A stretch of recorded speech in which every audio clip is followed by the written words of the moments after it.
Hi guys, we wanted to show you with a lot of excitement how the system is looking now in June. This system behind me is its second season. So we're very happy about a lot of it. We concentrated on only 2 lines of like 20 meters, not even. And we managed to do it very densely, and it's really a pure joy to see all this density already now on the second year. The first year actually we thought it was too empty. At the end we were like, oh shit, we have so much to do. And then next spring now actually it woke up and really started to go crazy. So we can walk a bit through it.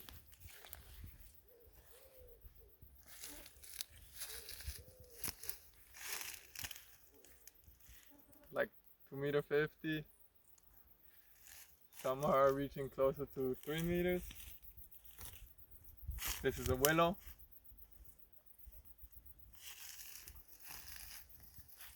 We have, let's say, poplars, willows from cuttings. We have some bare roots that we took from the field, ulmus, elm. Fruiting wise under it we have some pomegranates, some fig cuttings, some strawberries, we have some rosemary. Here we have some colonias under it. Some are really looking amazing, some a bit less. We added some peach seedlings this year, and they managed actually to catch up perfectly and fit back into the system as if they started with it. We're not really sure of the origin of it, but it was a seed that we started of a fantastic robinia, and just directly it took and it started flying already in the first year, and now even more. And it's really looking super healthy. Yeah, we have some ash that's really doing really beautiful. Lavender.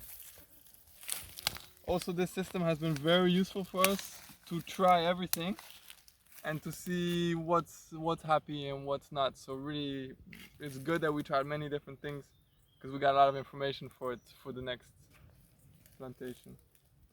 Beautiful ash. Here's our tallest poplar.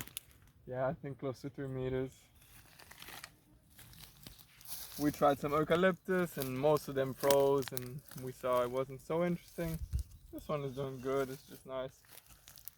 Here's a good example of this colonia. So it's a Fabaceae family, and it can grow up to human height, let's say 2 meters. But yeah, it's from direct seeding, you can go very well with it. And here the most fantastic mulberry. Seems to be like Molus alba, slightly hybridized with Kagayame. And wow, like I pruned it a bit so it was a bit bigger already, and really you can see the stem that it's making. It's really incredible. This was bare root, so it was a 1 year old or a 2 year old already that we planted bare root, so it explains also why. Another elm. Under it you have like peaches and strawberries and some figs. Another ash, and so on and so forth. Here we had a bare root pear that was just a wild pear that we took from the field, and this year we took the opportunity to graft it. It's not the most fantastic graft, it's a anglaise compliquée Z Harry Potter graft, and it's a nashi on it. Yeah, it's looking pretty happy. So yeah, I think, and then it's not successful everywhere. Here there was a bit of failures, and therefore it's more empty. And we came back and we put seedlings now to try and fill it back up. We added some raspberries, some seedlings and stuff, and I think it should be fine. Not everywhere can be the same. And as an interline right now, it's going to edamame on this side, and then here bush beans. and that are really taking very well. Before this, it was fava beans, and it's really nice. It's our favorite place to be because it's the first place where we have a bit of shade. Oh yeah, on the other side we had a no-dig potato bed. The potatoes all got eaten by the mice, so we had 0 potatoes. But actually it prepared the soil very well. The mice were actually doing some kind of like mixing of the wood chips that we put in with the soil. And we popped in strawberries quite late in spring. And they made no fruit, and they started propagating like crazy. So there was just one plant, let's say here, one here, and look, everywhere these are shoots. And here you can see already there's new plants coming, new plants coming, new plant, new plant. So we try a bit to pop them in the soil, and next year we're gonna have tons of strawberries. All right. So I just wanted to show you this Alianthus. The first, we took a little shoot, you know, from a tree. It had like this many roots, really small. It froze and it didn't go. It grew until this, so let's say 15 centimeters. And then this spring, it woke up and it was like very, very motivated. And it made 3 shoots. I already chopped one because it was a bit bothering the peach. And now it's gonna be 2 meters something. So the first year it can be a bit sometimes slow to establish, and then just have faith for the second year.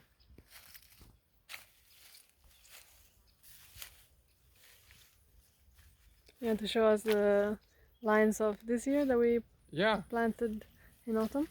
So here we planted the new lines. Maybe you can explain a bit how we prepared them, and if you wish. Well, I think we already explained a bit how we prepare the soil, but we basically mulched for a couple months so that we didn't have to weed so much, and then with the broad fork we decompacted the soil by hand, and we also weeded on the line. Here we have peach grafted trees, but we also have a lot from seed, a lot of almonds, a lot of peaches, apples, pears, like wild pears for rootstock. We have here strawberries because we saw strawberries work so good as an early placenta. It really covers the space very well and makes huge leaves.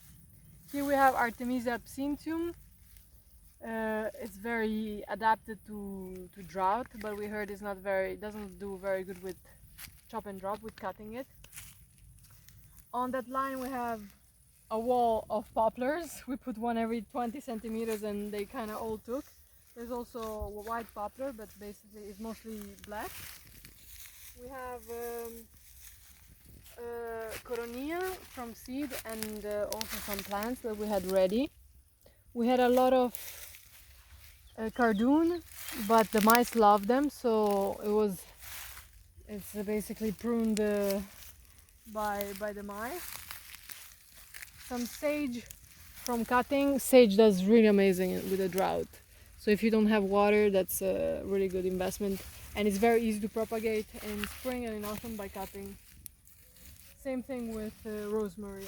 It's very, very easy to propagate it. So as support we have some Beirut alnus. I don't know the English name. Alder. Alder glutinosa. We have mulberry, because we saw that they're very, very adapted. We have elm and ash sometimes in the other lines, and also robinia, our own plants that we made last year, and we popped in as forestry trays. But also a lot of negundo from seed, and also ash from seed. And this is a mallow tree that is really doing amazing. It was just a plant, a little cutting, and look at the trunk. It's a tree. It's really incredible, the growth, how fast. And here we have some apricot seedlings, basically all the fruits that we ate, and we eat a lot of fruits. peaches, apricots, plums, apples, pears, we just throw them in there or we save them for later. Here's some comfrey, bulking 14. And yeah, we're very satisfied with the density. Even though now we still see some uncovered ground, with the experience of last year, we are really confident that it's gonna completely cover the space and it's gonna just be filled up. Here we have some tansy. We always use some aromatic herbs and plants on this border to kind of block the weeds. And there's tansy, catnip, artemisia, Comfrey. comfrey. Hopefully in the idea to be able to chop it easily. Yeah, on the side. Here we have, we also put a lot of raspberries. Every meter. Every meter, so it's full of them. We also put some not acacia, Mimosa, albizia. albizia, but it's not doing as great as here, for example. It's very small. Look, so I wouldn't plant it anymore. I would just go with Robinia because really it seems very, very adapted. Yeah. There's some pawpaws from our own seedlings from last year. So Mulberry with it as well. Yeah, to cover it, to shade it. Again, this malva tree is really looking fantastic. We've noticed that the plants most resistant to drought, they have they are adapted in their evolution to have a tint of blue on their leaves. The leaves are like not just green, but they have like a reflection of blue, and that probably reflects more the light and protects it from very strong heat. For example, the artichoke is one. So the malva tree, the lavender, for example, even this almond has it a bit, coronia has it a lot, everything that is slightly blue. Layer. And we showed you the interlines with rye pre-manure during the winter that we, in one case we just crimped down and then put a tarp, but when it was close to ripening, so after the pollination, we just chopped it with the weed whacker and it worked pretty good. You can see here that there's a little bit of sprouting, but not so much. So that works as well. Here we put watermelons from our own seedlings of a later batch. So they are still small, but they are amazing because I planted them, they were very, very small. And the first batch, it's already having watermelons. They're quite big. Every day they're growing so much. So you can see here the mulch of the rye that we tarped. It's just perfectly mulched. We didn't have to do anything. And here there's an ocean of watermelons. At first you don't see them, but the more you look, watermelon, for example, has the same blue tint. Here, for example, we have 2, 3, 4. They're getting big. At first we put a protection in May because we had a lot of wind, so to let them get established we protected them with a fleece, for like a winter fleece, and they're rocking it. Here's a lot of compost, but we're seeing that the plants do the best when the compost is a bit mixed with the soil. So wherever there's mice working the soil and mixing it, that's where the plant grows best. When there's just compost, the compost is it feels weird, but it retains the water less than when it's mixed with the native soil. That's what we noticed, at least, because on that side there was less compost and we tried to till it and the plants grew first there and now they're growing here, so it just takes a bit longer, it feels. Here we have sweet potatoes with the same in the same green manure. They are slowly growing. We put them a bit later.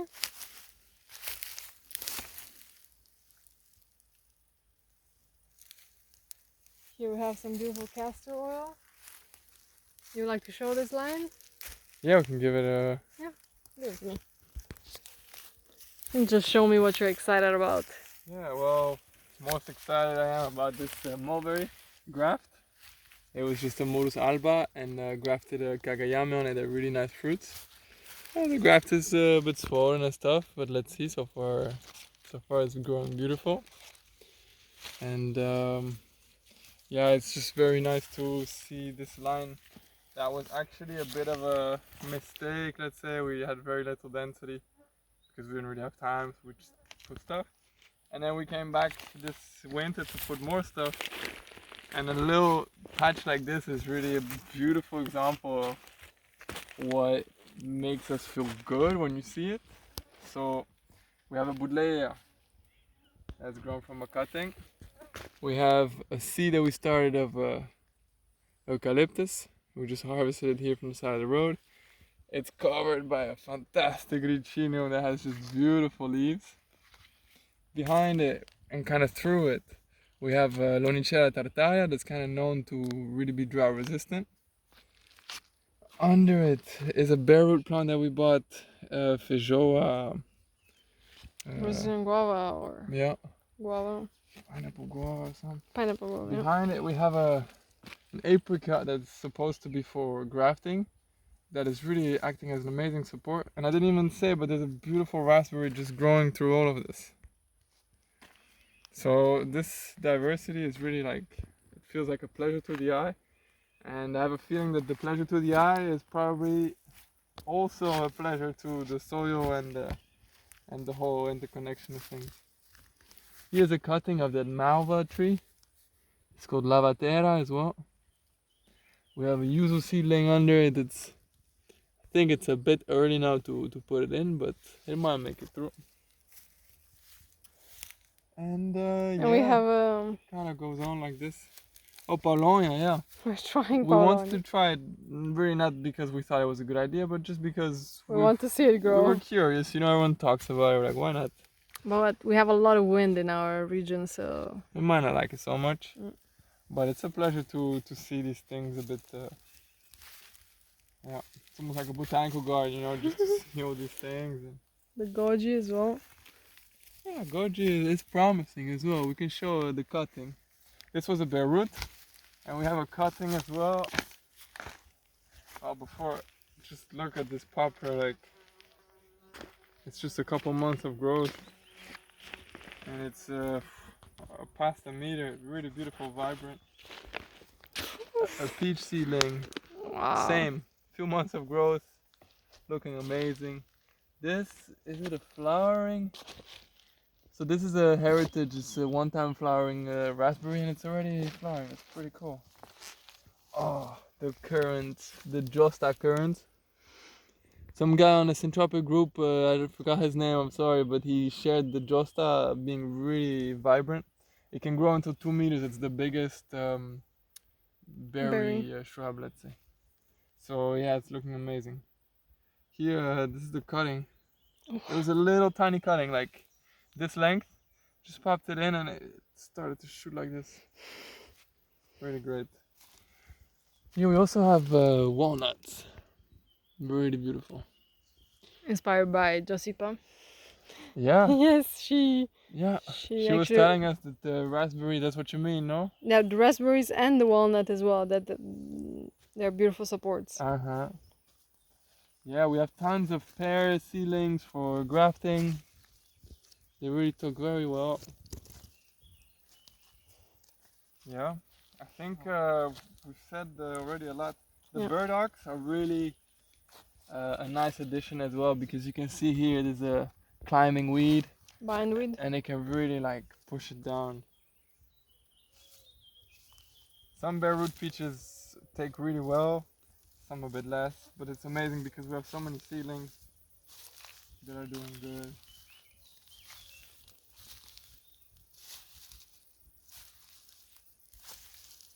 Wow, this peach you grafted peach, you chopped it Yeah. right down because it was not looking so healthy, and now the growth is beautiful. Yeah, taking up super good. So we're trying a bit, you know, some we try to prune them a bit, some a bit less. Here we have a catnip. We haven't showed it yet.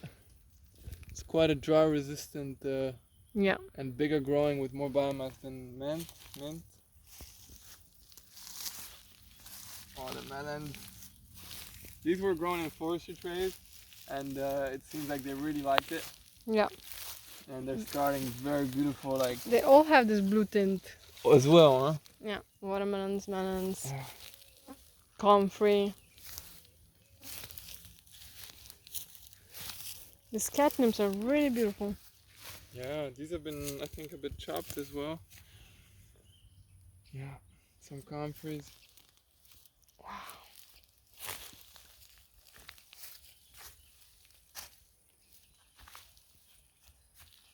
This is another example of a beautiful little, like, island.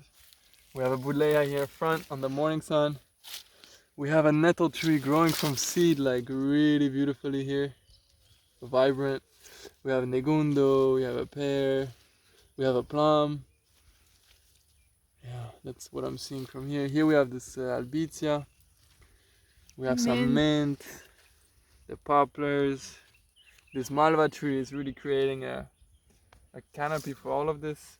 Through it we have a goji berry, a bare root plum from a local variety, a white poplar. You're not seeing many of these because they're a bit less successful in rooting than the black ones. 2 peach seedlings that are just shooting through. This is a guy from Facebook sent us some seeds and they're really strong. Another buddleia, some ash from seed, some field maple from seed, some oak. It's like a party. We're really having a lot of joy in seeing all of this come Japanese together. loquat, fig. Yeah, ibinjay. Yeah, and there's more empty parts, but we know the magic that can happen in just 1 year, so we're not scared for next year. Yeah, and it's already weeded, so. Yeah. And you can see our soil is really sandy, loamy. This is like the mice that do this, and look how dry it is. And here we didn't put enough compost on the surface. Yeah. We're gonna come and add some more. Barewood kakis, they're struggling a bit more than the plums and the peaches. Yeah. A lot of potatoes now So yeah, you can go. Sorry. we had a lot of potatoes, and now we wanted to plant, so we don't have so much space. We just said let's put it next to the lines and on the path, and just cover them with some wood chip. Not everywhere worked really good, but in this one potatoes are looking really fantastic, and at the same time they're like just reading that side very well. They're benefiting probably also from the watering here. Here we have some rosemary from cutting. This is like one cutting, and last year we bought plants and they were like €2.50 one plant, but this is really like such a life hack. It's so easy to propagate it. And it took -11 and it didn't flinch. Yes, the secret is really to put it in the ground, put the cuttings in the ground a bit before the strong cold weather, so around October, November. First rains. They already start to make the roots, and then when it was freezing every night, it was not a problem. But the ones that we planted them in mid-winter, they had a bit more struggle. So either before, either after. Quite beautiful density, really. Oh, wow. Really, it's quite amazing. Mulberry. What is this? Nettle? Mulberry. Yeah. And these cotoneer really, they grew so much. This is pheasantberry. Is it from a cutting? Yeah. It's also doing really good. And a lot of diversity. So this is just an idea what you can do. Here we had the broad beans. Afterwards I interplanted artichokes, but it was lines of artichokes, but they're loved by the mice. Yeah. So they eat the roots. But it's better because like that maybe they don't eat the potatoes. Yeah. So this is from seed from January, and already it made its first artichokes. A bit small, but it's normal. And here we have a nursery for peach seedlings, for rootstock, even though we don't really have the need for rootstocks because we have so many rootstocks in place already. And here it's a rootstock for pears. Same thing, we have so many over there. It's just a carpet, it's just like grass, it's full of pears. We maybe just use them as support. And we wanted to show you the grape experiment of the Vita Maritata. So growing grapes on trees.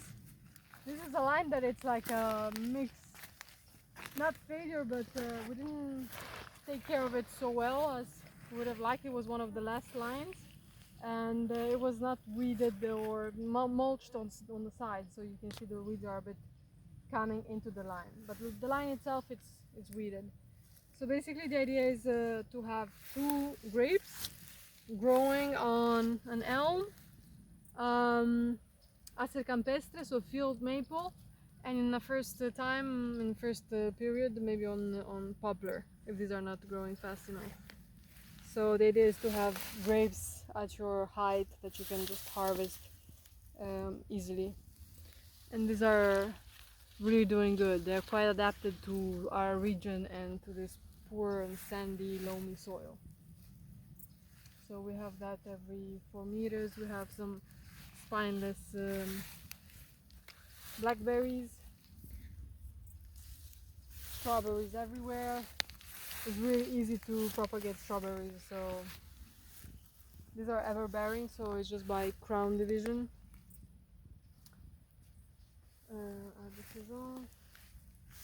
So yeah, we're gonna just take it back and weed it and give it some love. Even here we let the fava beans go to seed because it was too much, we were too overwhelmed. So it's okay if it's not perfect, really. Don't judge yourself, don't stop because you judge that it's not perfect. These 2 lines, they were really like just, we threw everything we had in there, but it was not complete at all. And now we're coming back and add on it and perfecting it. And actually, it's really a lot of happy accidents because every line is different, really. Wow. This Artemisia, look at the space. Like nothing can grow under here, really. Can you tell us how you planted this? Oh yes, this is very funny. For those that are familiar with the soil blocks, I used the mini soil block. Basically, it's this small, and you start your seeds in there, and then you put them in bigger blocks. And I didn't put them in bigger blocks, I just put them in the ground. So they were like 1 square centimeter with just very little green growing on it. And I just like made with a finger like a bit of a deep hole, and then just like put on the surface there under some fava beans or a bit protected from the cold. And look at them now, they're everywhere. All the tansy, catnip, artemisia, it's grown like that. And it works. And also salads, parsley, I did like that, and they grown in full-size salads and perfect. And this is, in English, I don't know, emerocal. Yeah, the Latin name I think is emerocalis. Yeah, it's interesting because you want to tell us about it? Oh, it's fun. Yeah, edible flowers. It's edible flowers and edible shoots as well, no? Yeah. You could. And even the roots. And even the roots. And you can blanch them to eat them, a bit more fancy. Wow, that josta. This josta, like you can see outside, like we have other cassis currants. Yeah, black currant. And they are looking so beaten. But yeah. These ones? Yeah. So thick. And shout out to Brian. He's been helping us this weekend. He came all the way from Italy. All the way from Italy. He was so passionate about this line, weeding it with so much love. And we mulched it. We gave it some attention and some love. And it looks really fantastic. Here the cardoon are really shading that part so well, and yeah, they can grow really to 2 meters. So like that. Here another beautiful plant, salt bush. Salt bush, yeah. That you can eat the leaves instead of using salt because they're quite salty.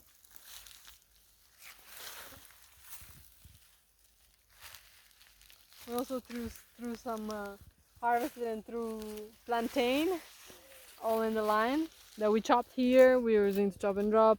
Wild fennel as well. It's something quite specific. Well, it grows a lot here, so. And this is German loquat. Growing slowly but steadily. And yeah. I think we expressed enough of our passion and passion for the green and for seeing things grow and playing with seeds and cuttings and plants. And we're so excited about how this is gonna look next year, because And just in few years to walk here and be under the shade of the trees we planted, because during the day we cannot stay here. We are after at 10, 11 o'clock we already have to go to the river because it's not livable. We cannot support humans this savanna, this open field like this when it's super hot. But the plants seem to like it.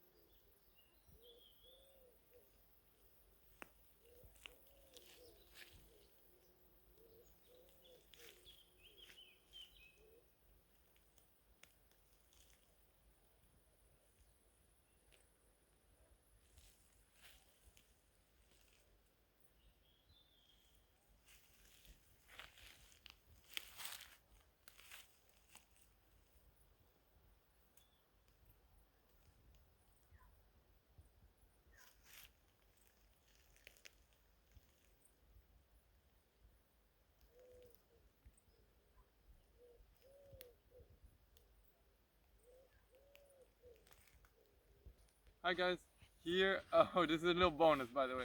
Here I'm standing next to, so here's a tree line for apples, and then there's a path, and straight next to it we made a new bed for raspberries. And we wanted to do something simple because first of all it was the end of the winter and we needed a bit to keep it simple.